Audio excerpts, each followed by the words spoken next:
Welcome to Grating the Nutmeg, the podcast of Connecticut history. Brought to you by the State Historian and Connecticut Explored, the magazine of Connecticut history. This episode is sponsored by attorney Peter Bowman. Find out more at bowman.legal. And Connecticut Humanities, co-publisher of Connecticut Explored. In 2010, Jamaicans became the largest foreign-born population group in Connecticut. UConn professor Fiona Vernal, who was born in Jamaica and raised in the U.S., tells us how so many West Indians came to call Connecticut home through a 70-year-long transformation she details in her traveling exhibit Home Away from Home, Hartford's West Indian Diaspora, that just opened at Hartford Public Library. It's a fascinating story told by a natural-born storyteller, and it's coming up on Grating the Nutmeg.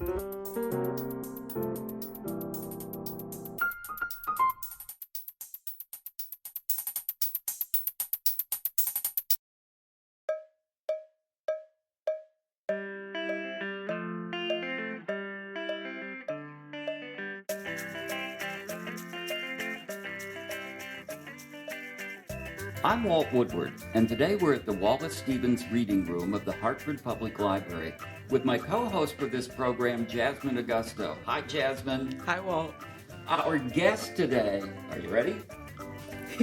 Fiona Vernal, who is here to talk about a very special traveling exhibit opening this week at Hartford Public Library, Home Away from Home, Greater Hartford West Indian Diaspora. Dr. Vernal is an associate professor of history at the University of Connecticut and my colleague, I'm proud to say, a history major at Princeton who went on to get her MA and PhD at Yale. Professor Vernal is also one of those academic historians with a strong commitment to public history. To that end, she's an active member and vice president of the board of directors of the Connecticut Historical Society, and an oral historian who assists people and communities in speaking their own histories. She's consulted on and or produced many museum exhibits, including the exhibit that we're going to talk about today, which is about to open here at Hartford Public Library, Home Away from Home, Greater Hartford West Indian Diaspora. Fiona, as a native of Trelawney, Jamaica, who grew up in the United States, this exhibit must have a personal as well as a scholarly significance. Absolutely. When I was growing up in Jamaica, I had no idea that the people who were leaving my community and going away for farm work that their stories were really important. I had no idea that all of the people who used to come and pay homage to my grandmother were just coming because they wanted to get one of the farm worker tickets. I thought it was because my grandmother, just frightened everybody like she frightened us. She was a really powerful woman who commanded respect in the community, and as much as she did so within her own right, it took me becoming a historian to realize how people were moving in and out of my small district because of the labor opportunities that the United States was providing them. It wasn't until I saw this exhibit that I realized just how significant the West Indian community is in Connecticut. Well, as of the 2010 census, Jamaicans are the largest foreign-born population in the state, and that demographic trend has been about 7 or 8 decades in the making. Yeah. Yes, since the 1940s. Really impressive. So give us a brief overview, if you will, of West Indian settlement in Connecticut and why such a heavy concentration in Hartford County. Well, during World War II, with all of the manpower shortages that were taking place, the United States started looking around in its own neighborhood to see what kind of labor they could replace all of the men who were deployed. They turned to the Bahamas first and realized that they would only be able to get about 6,000 able-bodied men because of those islands were particularly small. Some of the ideas that prompted them to look locally was the Bracera program that had been providing labor in the Southwest. And so between Washington, D.C., the political figures, as well as the various lobbyists on the grounds in various industries, especially the agricultural industry. They said, well, we would also like a guest worker program, and we could just expand the Bracero program. Their primary concern was assimilation, however. They did not want to recruit workers who didn't speak English because they needed them immediately. They wanted them sent out into the tobacco fields to go, as well as upstate New York and out west and in New Jersey, to provide labor to truck farmers, to apple growers, to citrus growers, to sugar growers, and to tobacco growers. And they thought it would be really disruptive if they brought in Mexican laborers. And so they came up with this brilliant idea that since the British West Indians speak English, that would take care of their assimilation problems. They also trafficked in really interesting stereotypes about able-bodied black male labor. Positive stereotypes about how disciplined and hardworking black men were. And so that idea that blacks were independent, that they were disciplined, that they worked hard if they worked for themselves. By the time we get to the 1940s, these kinds of old ideas that held over from the post-emancipation era helped to build support to recruit West Indian laborers specifically. The United States started negotiating with the British government since the islands weren't independent as of yet, and they met with a lot of success because Jamaica, as well as the rest of the world, all of the West Indies, is still in the throes of the impact of the Great Depression. So people come along and say, well, why don't you come work in the States? Yes. Traditionally, immigration has led to high concentrations of ethnic people who arrive in the major metropolitan cities, the New Yorks, the Boston. How did so many West Indians get to Hartford?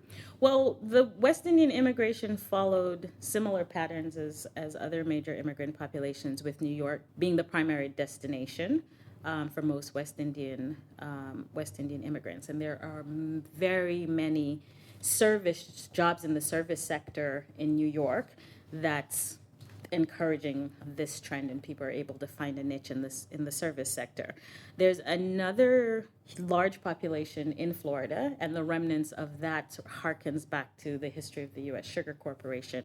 Now, did that precede World War II, or was that one of the outgrowths of? Yeah, that definitely preceded. But during World War II, the Shade Tobacco Growers Association, they did have West Indian workers during World War II. That's a very big part of agriculture in Connecticut at that time, right? It is a very big part of agriculture here, and it's a very boutique kind of industry because it's used for the cigar wrap. So the first batch of men start coming in around 1943. There's about 8,000 of them in the Northeast and in the Midwest.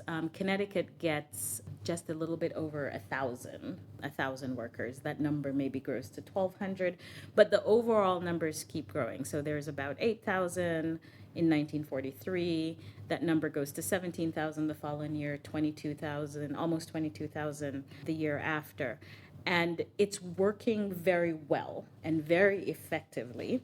Eventually, the men are here for so many seasons that they continue, they do what any immigrant group does. They start looking around their local neighborhoods to see, how can we play cricket?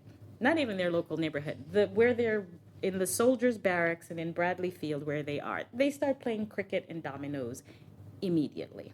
Right. Eventually, they start heading to Keeney Park to play cricket, and one of the resources that made it very easy for them to settle in Hartford is because the kind of social glue that cricket creates among men is one of the primary ways that a lot of West Indian organizations One begin. of the things you show in your exhibit is just how important cricket, the game, was in both creating the local community and connecting these dispersed communities in other cities. Cricket really becomes a cultural glue.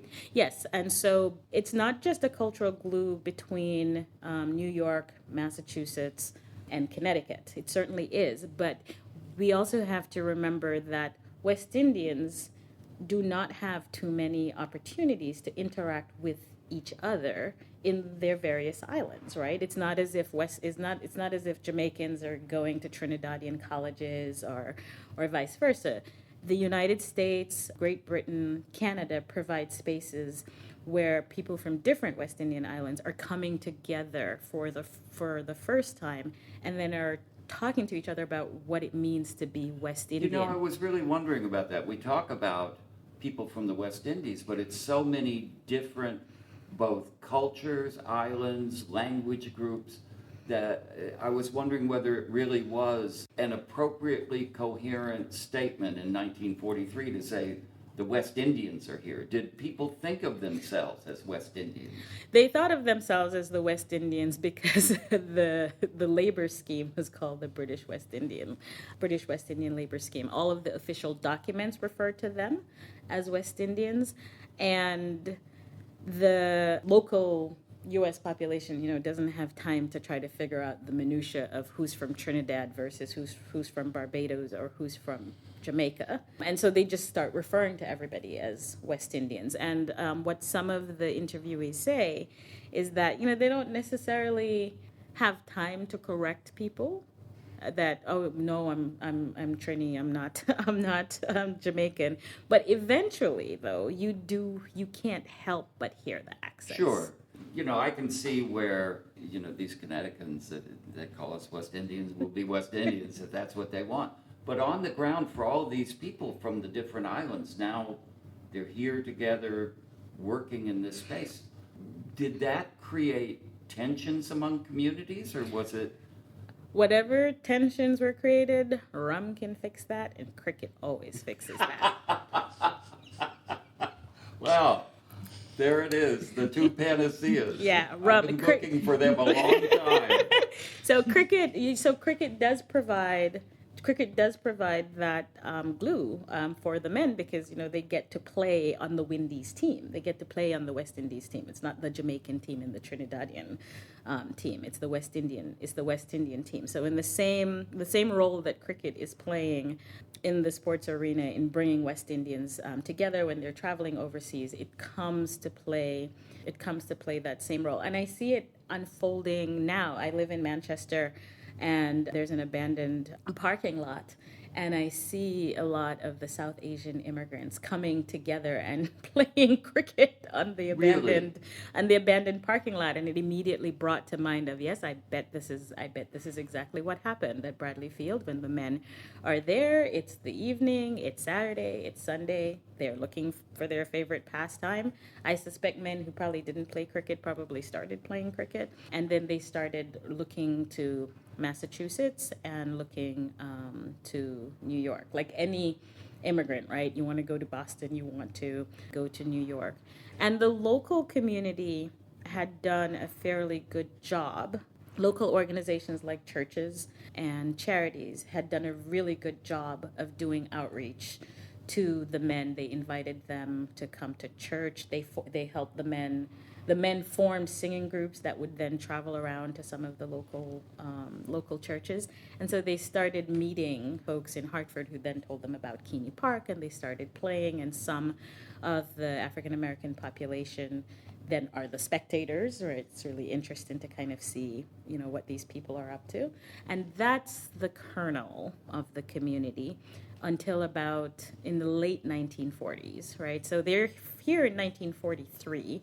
They're already starting their cricket associations immediately when they get here. They're already making noise with dominoes when they get here. So it's not at all surprising. They follow the pattern that the communities in Florida and the communities before them in New York had already done, which is that sports and their other leisurely activities becomes a social glue. They try to find a space. For to meet. So is cricket still as important in the community today as it was then? Oh, absolutely. I mean, if you're a West Indian woman, though, you do have to get used to losing your men, meaning you're not going to have their attention if they're cricketers, right? So, because they're going to be gone the entire day on Sunday and to I play also cricket. get the sense that that being good at cricket was a source of real status in the community. If you could play, you were a big person. You were important.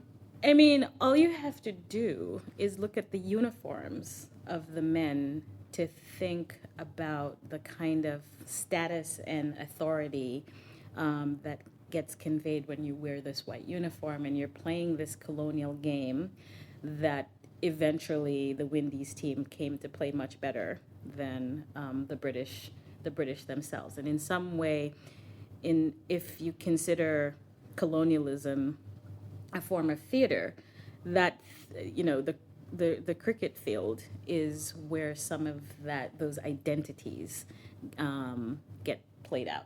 And it's one of the ways that you develop a common language. One of the few spaces where the British are willing to accord respect for being just master batsmen and being really great bowlers. In some ways, you see problematic discussions about the athleticism of the black men who are playing the sport, sort of the same way you see discussions about Serena Williams's athleticism or the various gymnasts' athleticism and how the sport is changing now. And once the sport changed, as long as it's about athleticism, then blacks may have an advantage, right? So you see these interesting stereotypes again that are being trafficked in this new context of sports. But eventually, the Windies teams does come to dominate and beat the British. Not now. I don't know when that's going to happen again. So is Keeney Park still the primary cricket venue in Hartford? Oh, yes. Ready to go every Sunday. Every Sunday. Cricket ongoing as we speak. That's awesome. Yes, and it's also being taken up with collaboration with the West Indian Foundation and the various social clubs collaborating with the Police Athletic League to bring cricket to the youth in Hartford. So it will have a very long legacy in Hartford. And what you see in Keeney Park is something also very interesting, which is that the South Asian population and the West Indian population are playing cricket together, and they're going to their games and trying to poach the ringers, players, right? Yeah, it's great to play with them. One of the things I love about this exhibit, and I think it may come out of your experience as an oral historian, is that you really bring to life the stories of people. You weave in the process, the big picture story, but we see it through the eyes of individuals who are telling their own story. This is what happened to me. What are some of these iconic stories that come out of the research you did? I'm glad that you mentioned that, because as I was trying to figure out what's the best way for me to develop this traveling exhibit, at first I thought of artifacts. It's been very difficult to collect West Indian artifacts. They're very dispersed, and it would also make it even more difficult and cumbersome for the exhibit to travel, and it would create all kinds of security problems. But I am trained as an oral historian, and that follows me in my public history work, that follows me in my South African work, and I have always tried as a historian to not speak for people, but to provide a space where people can speak for themselves. And I settled on this idea that the oral histories, the words, people's stories, those are the artifacts, which is why there is so much more text and writing and story in the exhibit than what you would conventionally see. Because a lot of these oral histories are 35 single-spaced stories that have to be distilled down to maybe 2 pages and then eventually down to 500 Not easy. 500 words.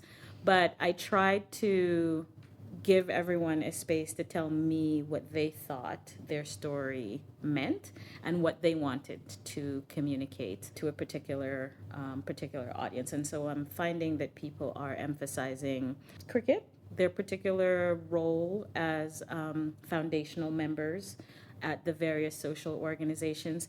You asked me earlier, and I think I didn't answer why Hartford and why Connecticut.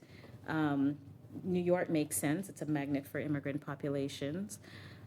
Hartford has a really dense, or had a really dense network of social organizations. And the West Indian Social Club started in 1950 from the purchase of a two-family house that was renovated to become a clubhouse, as they call it. And they created a bar, a dance floor, and other social spaces in the house. And it's really difficult to have that kind of dense network of Caribbean social organizations in New York. Now, was this founded by these original World War II men who came and they ended up settling here? Yes. So there had already been a community, especially of men, formed around cricket. They're coming to churches. They're interacting with another group of migrants who are coming here, which is Southern women who are coming up from college for the summer, or their families are emigrating north, and they too were looking for seasonal work in tobacco. And so almost every single one of the early men in the 1940s ended up marrying an African American woman, and that provides the core of the early community core of here. The early West Indian Social Club, right? Yes, West Indian men, African American wives. I was really struck by that. It is a place to confirm your ethnic identity, but there has to be a whole lot of helping to get used to the new society going on. You have African American women coming from the South who have some sense of how United States culture operates and how you move around in that society. Did it work like that, do you think? I think what makes Hartford so distinct, again, you have people who are in various degrees of being outsiders, right? So the African American women, they are able to navigate U.S. society in a particular way. They understand the sensibilities. West Indians balk at the racist attitudes that they experienced. Although they are coming from a colonial system, they are still living in a majority black system where you don't have to encounter a lot of white people, especially if you're a small scale farmer. And African Americans have gotten accustomed to the daily indignities and injustices of racial discrimination and segregation in a way that West Indians have not. But at the same time, they're both outsiders in this space, but they have this common labor experience. And for the African American women who were interviewed for this project, they talked about the hard work of West Indian men, the respect that they have for those men, even as they're doing similarly hard work, the commitment that they had to a family structure and to family values and to settling down and immediately wanting to own their own homes and doing anything anything at all, whether it's work 2 or 3 jobs to try to have a plot of land for themselves, so that in addition to being the largest foreign-born population, we shouldn't be surprised that Jamaicans are also among the highest, in terms of proportions, property owners in Hartford County. Well, it's interesting because you were saying that when the guest worker program went to the British West Indies, it was based on this stereotype of hard work. And yet, once they're here, you have African American women from the South saying, these men are really hardworking men. So it begs the question of whether this is a stereotype or whether this is an actual cultural trait. Oh, no, well, as historians, you and I both know that there's some basis in some social reality where stereotypes originate. What is interesting about this farm labor program is that West Indian men very much traffic in those stereotypes and benefit from those stereotypes and are able to not necessarily compartmentalize their racial experience, but they have grown up in a majority black island that despite the colonialism, they have a sense of purpose, they have a sense of value, and they are culturally grounded. And when they come here, they are able to look beyond American racial structures and try to find a niche for themselves. And also, they have their foot planted back in their respective islands because everybody wants to own property back home. Everybody wants to build their own homes back home. And there's a sense that they don't have to stay here, right? That they could find refuge back home. What is interesting is that they do both.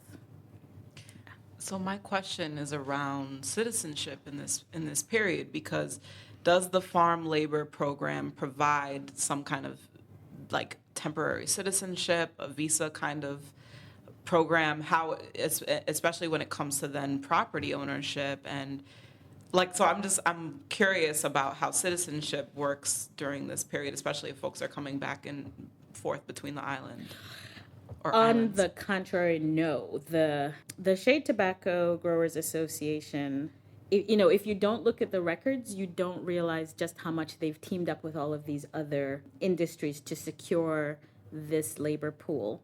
The men are, because they stay here for so long without ever going home and interrupting their residency, they end up being able to claim permanent residency after 5 years in the U.S. But this is not because the industries they're working in want them to.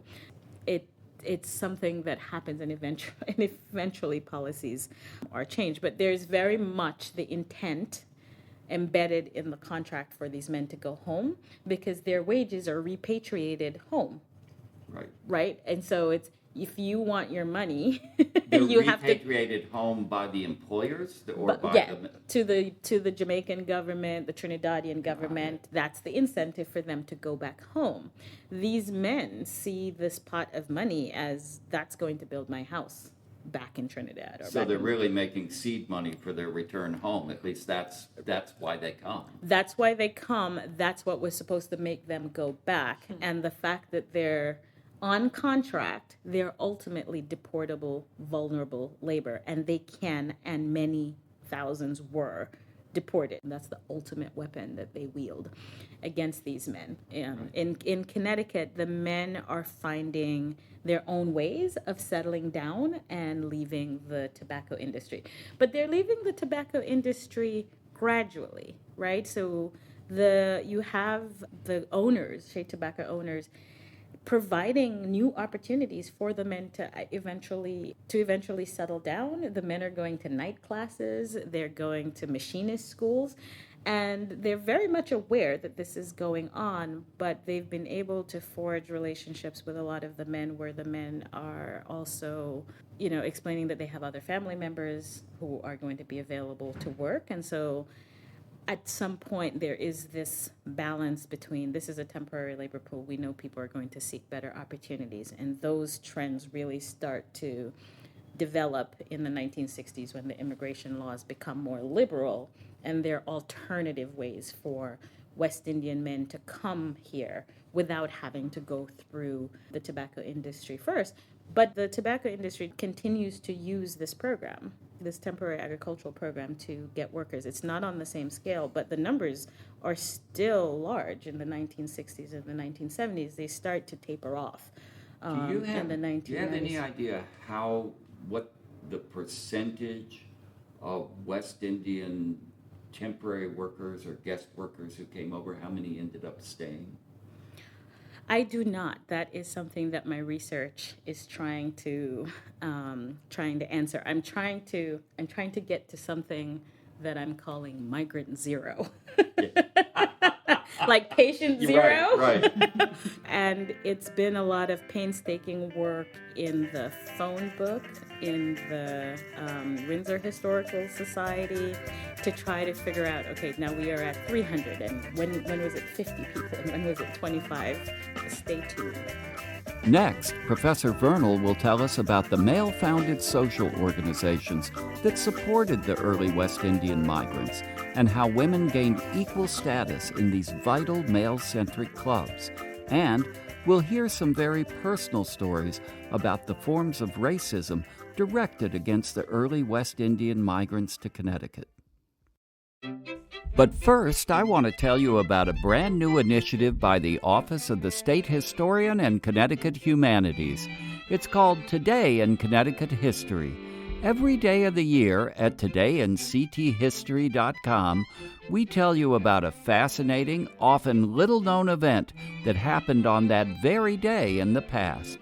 Todayincthistory.com provides an article, great images, and audio about the event from our daily WNPR broadcast. You can even subscribe to receive a morning email telling you what big event happened in this state on that date. This is your history, and it's worth knowing, and I hope you'll visit todayincthistory.com soon. Todayincthistory.com, because big things happen in this state on this date.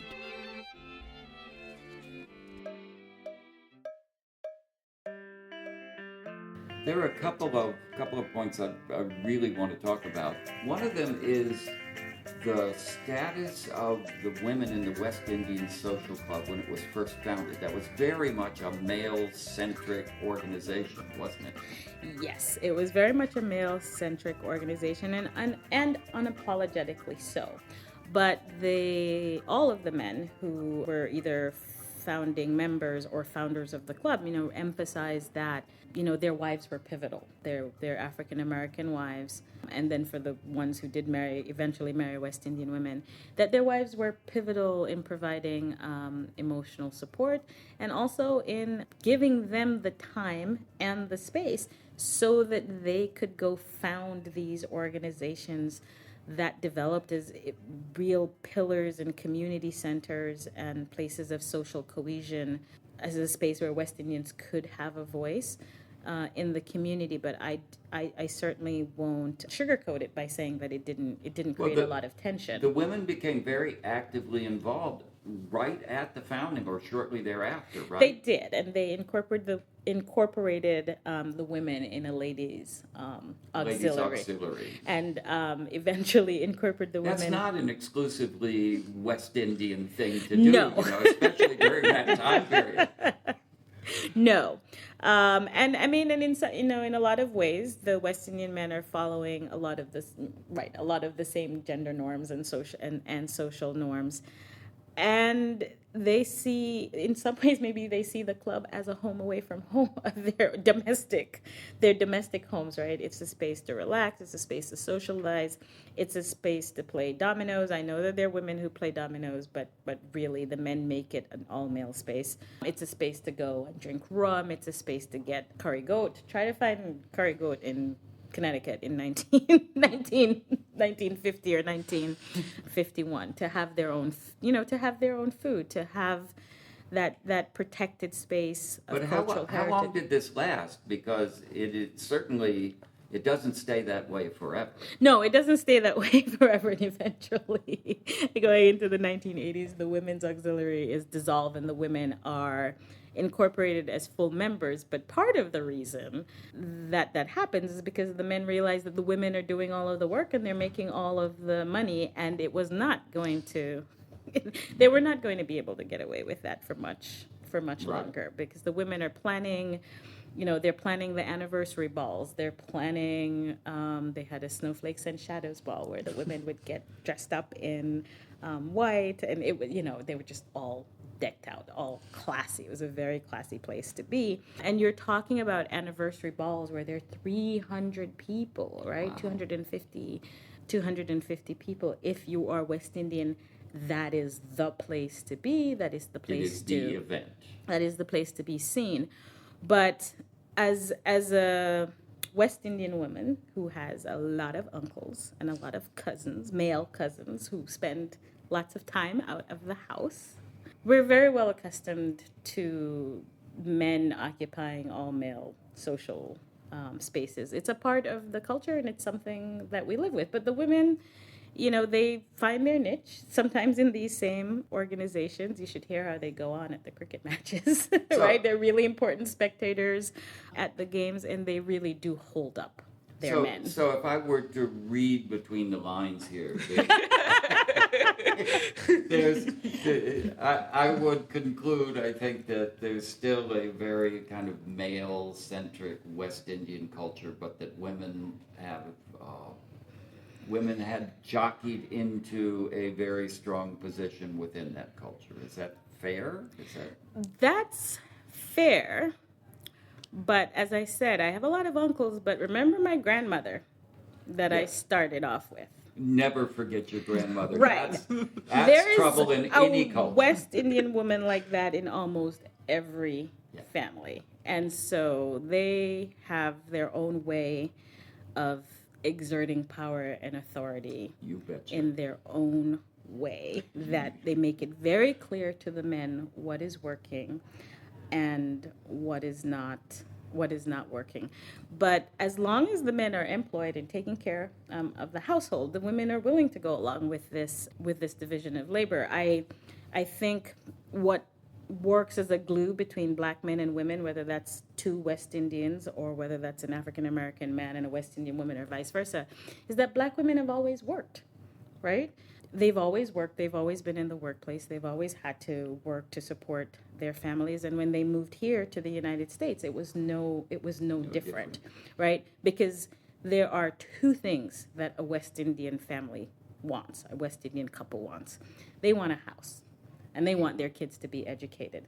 And if they have to work themselves into the ground, if they have to work 3 jobs to do it, that's what they count as successful for the next generation. So there are very many families in which, the man is working the day shift and the woman's working the night shift, or vice versa, and they just make those sacrifices so that they can send their kids to the best schools, because that's what America is about for these West Indian migrants. I wouldn't have the biography that I have. That's why my mother came here, was so I could end up at a Princeton. I mean, we didn't know Princeton existed, but we knew we were going to come and seek out whatever the best schools were, and to study really hard so that we could get a scholarship, because they're going to remind us that we don't have no money to pay for school. So, that's part of the motivation, and that's what keeps people coming here.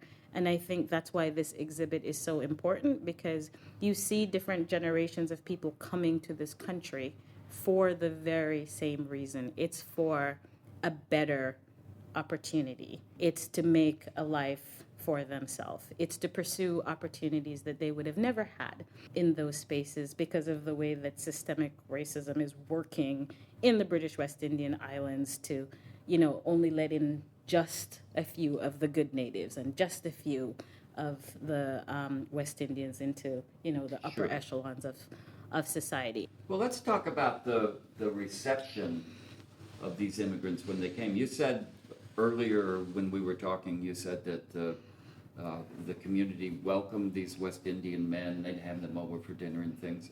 And I think if you just hear that side of it, you miss another really important part of the exhibit, which is the kind of racism people encountered here in Connecticut. It was in some of the personal stories that you've captured, there's some really painful stuff going on. It's just unbridled racism. I can think of 2 really indicative stories. One of them is Mr. Bennett. Mr. Bennett is 93 years old. He is the oldest living member of the West Indian Social Club, and he came here in the 1940s as well, and eventually, was able to move on to own property, own a catering business, and he worked as a machinist in the local Hartford County area.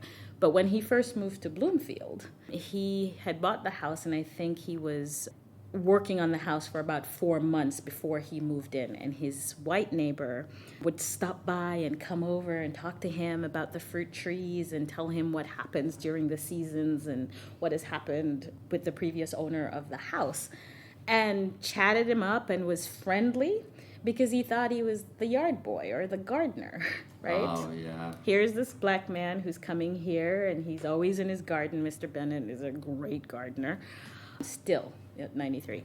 And finally, when the moving truck arrived and the neighbor saw that he was the owner, he stopped talking to him. Oh, there you go. He stopped talking to him. Now, eventually, the story does change. You can't ignore your neighbor. Mr. Bennett is still there. He's outlived all of them. But these are the kinds of injustices. Mr. Barnett said that before the West Indian Social Club was created, so this is another interviewee, he would try to go to some of the local bars, and he would sit at the bar and he would order a drink, and he would be served reluctantly, and then the bartender would break the glass after he was finished.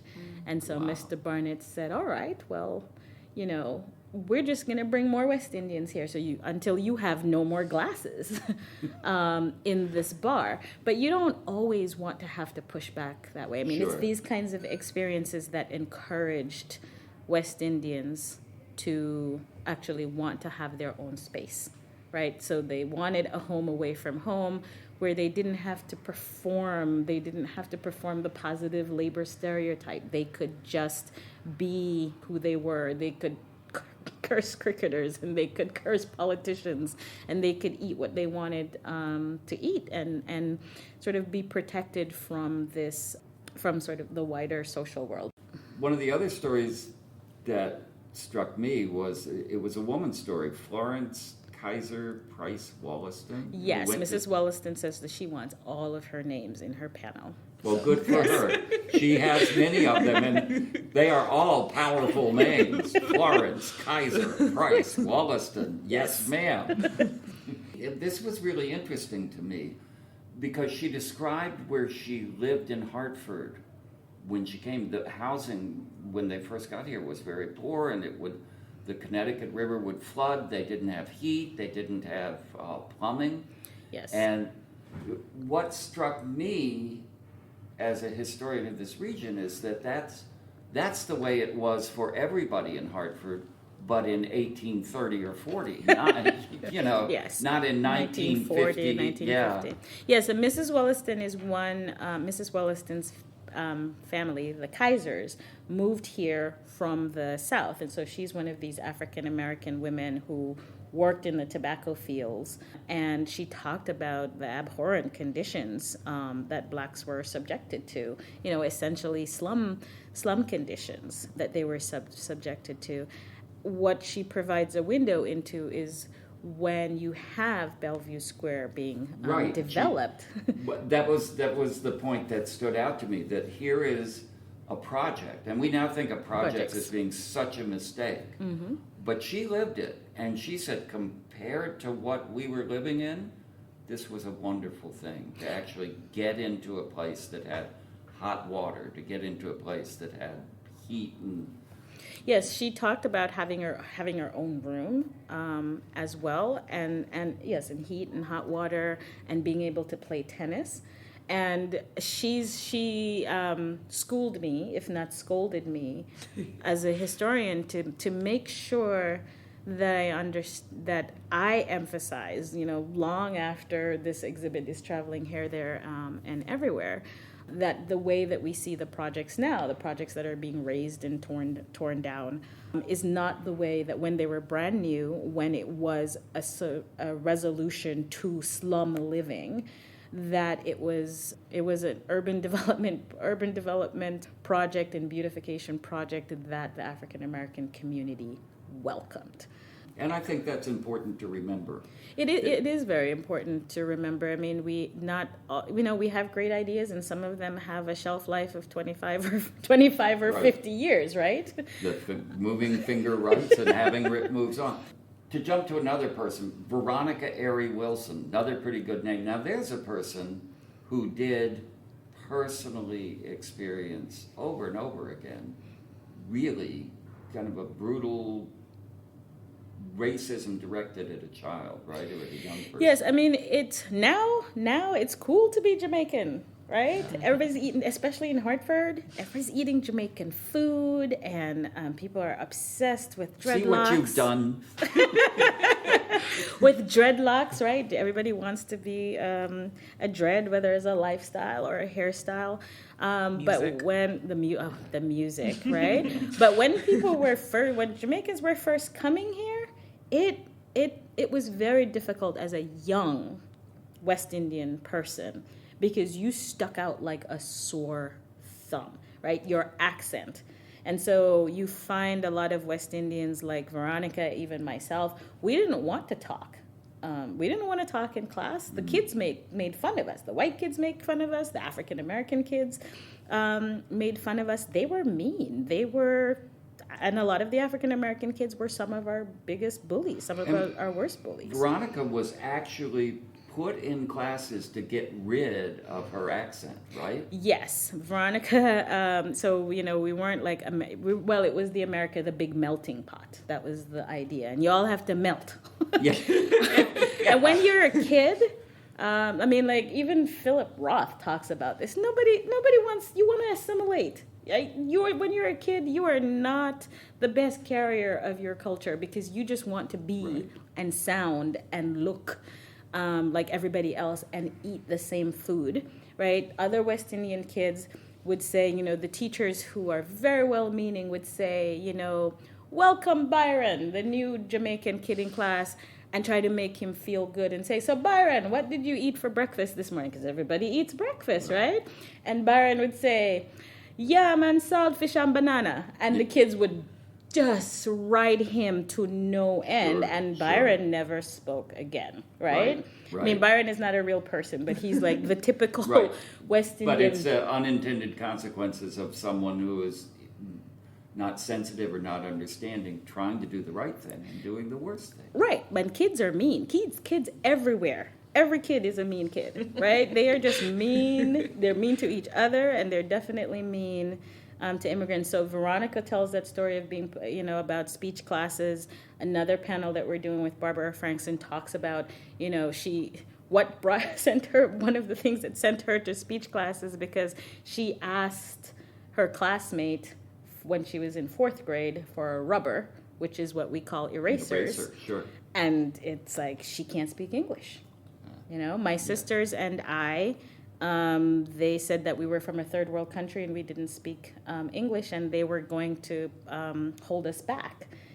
Wow. When this was in New Jersey, but they ended up having to put us ahead because of our testing. And so there are all of these stereotypes, right? So the positive labor stereotypes helps the men, but the children, young West Indian children, are having a completely different experience. It's a very harsh one that doesn't necessarily make you very proud to be West Indian. You just want to assimilate and hide, and you end up being reticent. Yeah, and then you get your revenge, right? Then you get into Princeton. Then you become the deputy mayor. Then you become a motivational speaker, like Barbara Frankson did. So if you were to summarize how we got from you have this strange accent, you can't speak English, we're going to hold you back, to it's cool to be Jamaican, what happened? Music. Well, there it is. It's always music. Music becomes, everybody loves Bob Marley. And for a really long time, and even now, Bob Marley is like the only reggae artist people can actually name.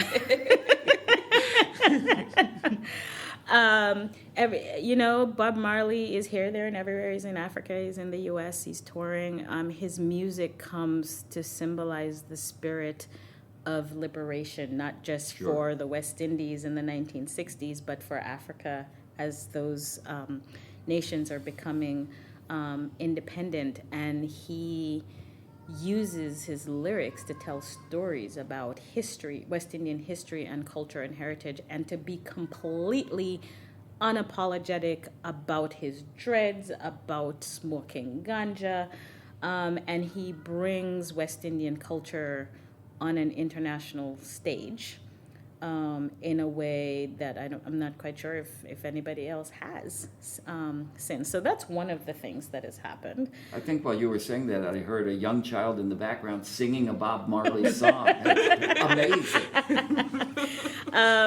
And then, but by the 1960s, West Indians are coming here on their own.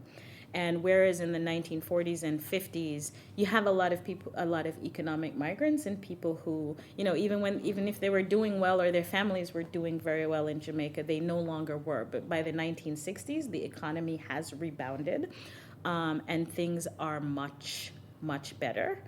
And you have independence coming, and you have Jamaica being like really forceful about its culture and its heritage, getting its independence in 1962, and that's when you have the West Indian Independence Parade that starts here, that showcases West Indian culture and heritage for Hartford and celebrates West Indian independence. And so other stereotypes emerge about West Indians. Oh, they're really smart. Oh, they own, they all own their own, they all want to own their own homes, or a significant proportion of them own their own homes. They're still really hardworking. The children are going off to some of the best colleges and best schools. The teachers, some of them still need a lot of work, but the teachers start looking past the accents and pushing students, so that I could say, I had the horrible Veronica experience when I was in the 8th grade, but by the 11th grade, everybody was trying to figure out how to get me to Princeton, right? Sure. Because they paused and paid attention to me as a person, and realized that I'm not from a third world country, and I actually have a really good, solid British education behind me that actually put me grade levels ahead in terms of where I was with reading and math. Indeed, in relation to other American kids. So at least I can say it's a redemptive. So what makes this a Connecticut story? How is the history of the West Indian population in Connecticut distinct from the larger story of the West Indians in New York or Florida or America? So what I asked myself that question because people stay. They put down roots, and their children stay. And what makes this a Connecticut story, as surprising as this might sound, is because of the cultural parity. People are used to having a little plot of land, and they're used to farming and having a backyard and having a garden. And it's really difficult to do that in New York. But when people come here, if you think about what your experience is as an immigrant, you come here, you work for a few years, you're finally able to rent a room, eventually you save enough money to get a house, and you own property. And people who own property in Connecticut seem to want to hold on to it, whether you are black or white. So they hold on to their property for themselves, for their next generation. They come to own a lot of multifamily property here. And because of the racism, because they're experiencing racial discrimination, there is this impetus to own your own business. And again, once you've set down roots, you own your home, multiple homes, you own your own business, most people are not going to want to pull up roots and migrate someplace else. And so what you see a lot of folks here, they'll get a second home in Florida on top of whatever home they have in Jamaica. But Connecticut becomes home because it's the repository for their memories. It's how they got their start. It's where, they met their wives. It's where they started to have their children. They become lifetime members of these social organizations that provide a leadership space for them to be presidents, vice president, treasurer, and all of the other administrative roles. As we get a large and well-positioned second-generation West Indian community whose children may have been born here and grew up here, are the clubs becoming different? And is there becoming a kind of cultural gap between the second generation and the newcomers? Yes, I think this is true, right, of the human race, that the next generation always complains. That the other generation are very poor bearers of the culture and the old ways and the ways of the old country. So there are two trends that are unfolding with the clubs, not necessarily auspicious trends, but in answer to the first part of your question, in the 1950s, from the outset, there was a Caribbean American Society to acknowledge that there are, the American children of these migrants are they're born here and they see themselves as Americans. So you get a new club after the West Indian Social Club. You get a new club like the Caribbean American Society that is very intentional about their naming themselves that we're Caribbean American, we're not West Indian. So you do have the second generation coming to terms with what it means to be Caribbean and American, and also moving away from that West Indian term, sort of trying to think in post-independence terms. So Sure. that is unfolding. They are also looking for African American churches. Local churches have always served as a space to cultivate Black leadership, and so the second generation sees the club and uses the club in that way to develop and hone their leadership skills, and also to learn about what is this West Indian heritage of ours. And they were really lucky. So the kids who are coming up, the ones who are teenagers in the 1950s and in the 1960s, they're quite lucky because they get to have both. They get to have the stories about how their parents came, as well as what their various islands were like, and what it was like to assimilate in America. But like a lot of other social clubs for other immigrant communities in the United States, or even fraternal organizations that served to bond and glue people together, or even if you're saying veterans, but VFW, those places are closing. Right, they are. People are finding the internet has completely shifted the way that young people and the current generations are associating. Yeah. And so these forms of associational life are falling on hard times. It's not the buildings, some of the buildings are there, but a lot of the buildings have been foreclosed on and have seen better days because the membership numbers have fallen, and people don't see why they need to pay membership dues for an organization that they go to have drinks or they go to have a party, but they are not involved in the day-to-day running of the organization. So if you were to put on your wizard hat, your seer hat, and predict the future, what happens? What happens 20 years down the road, a generation from now?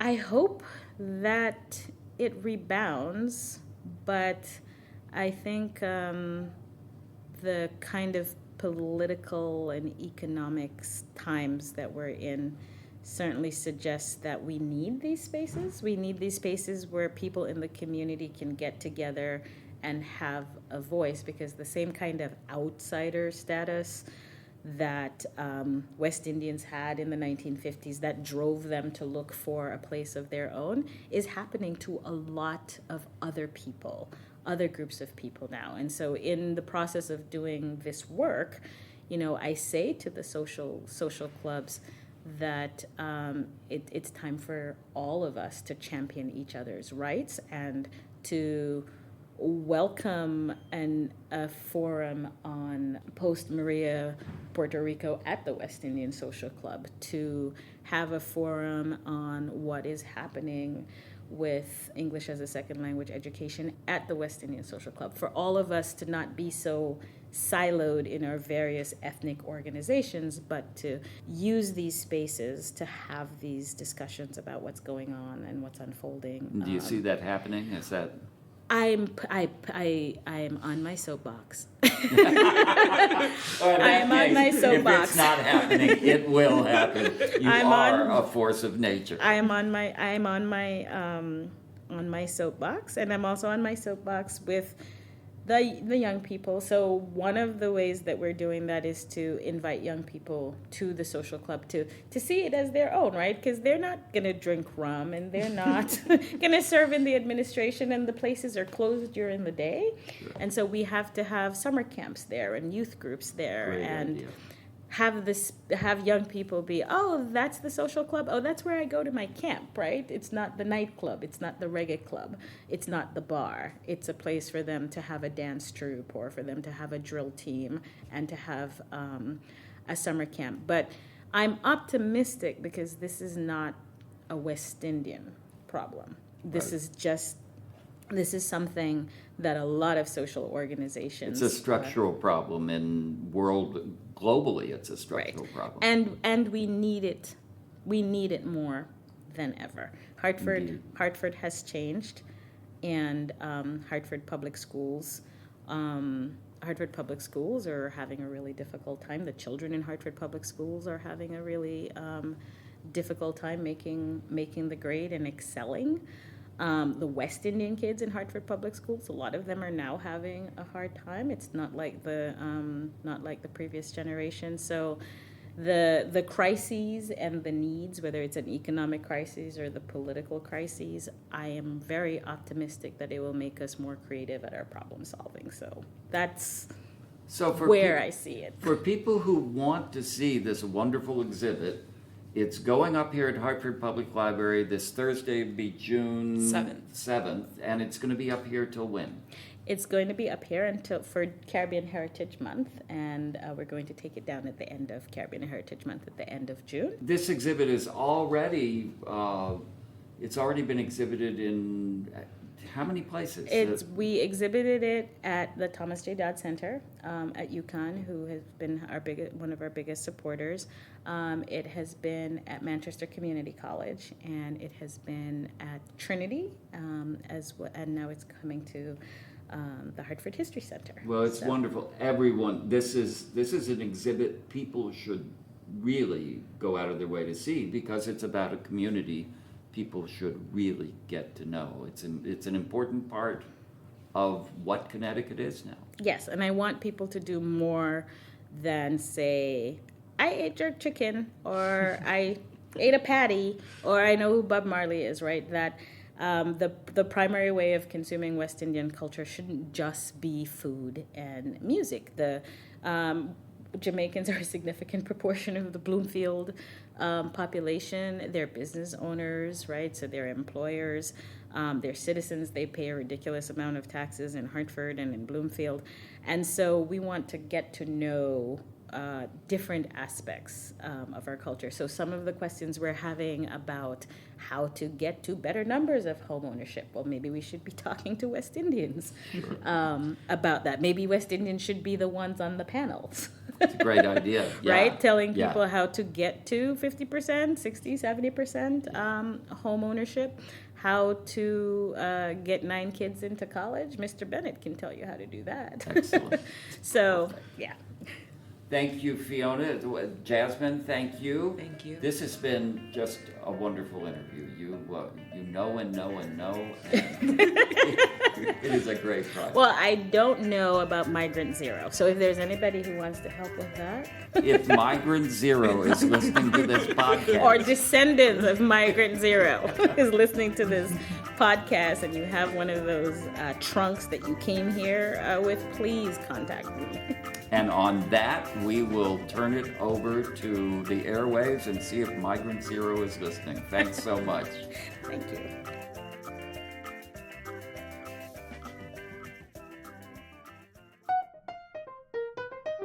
Thanks for listening. We wish to thank Fiona Vernal, Jasmine Augusto, and Hartford Public Library. To hear more episodes of Grating the Nutmeg, subscribe on iTunes, Google Play, SoundCloud, or at gratingthenutmeg.libsyn.com. And for more great Connecticut history stories, subscribe to Connecticut Explored at ctexplored.org. This episode was sponsored by attorney Peter Bowman, helping the seriously injured and holding distracted drivers accountable for their actions. More at bowman.legal. and Connecticut Humanities. Visit cthumanities.org. This is Walt Woodward, hoping you'll join us next time for another episode of Grating the Nutmeg.